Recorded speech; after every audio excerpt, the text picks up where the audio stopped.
پاکستان مزدور کسان پارٹی نے چارسدہ پریس کلب میں غریب کسان کو بااثر خان کی جانب سے بے وجہ زمینوں سے بے دخل کرنے کے خلاف پریس کانفرنس کی، جس میں صوبائی صدر شماس خان، ضلعی صدر شاہزول، تحصیل تنگی صدر ممتاز اور پارٹی سے تعلق رکھنے والے کسان برادری نے کثیر تعداد میں شرکت کی۔ پریس کانفرنس سے خطاب کرتے ہوئے صوبائی صدر شماس خان نے کہا کہ گزشتہ روز تحصیل تنگی کے علاقہ مندنی میں بااثر خان خورشید عمرزئی نے پولیس اور اپنے 200 مسلح پرائیویٹ گنڈوں کی مدد سے غریب کسان کریم خان کی زمینوں پر حلہ بول دیا اور کڑی فصلیں تباہ کر دی،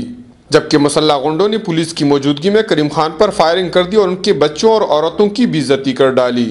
انہوں نے کہا کہ پولیس بغیر عدالتی نوٹس یا حکم نامے بااثر خان کے کہنے پر غریب کسان کو بے دخل کر رہی ہے۔ انہوں نے حکومت کو 8 دن کا الٹیمیٹم دیتے ہوئے کہا کہ اگر غریب کسان کی بے دخلیوں کا سلسلہ بند نہ کیا گیا تو وہ سروں پر کفن باندھ کر احتجاج شروع کر دیں گے اور صوبے کے علاقوں کسانوں کو اکٹھا کر کے صوبائی اسمبلی کا گھیراؤ کر دیں گے۔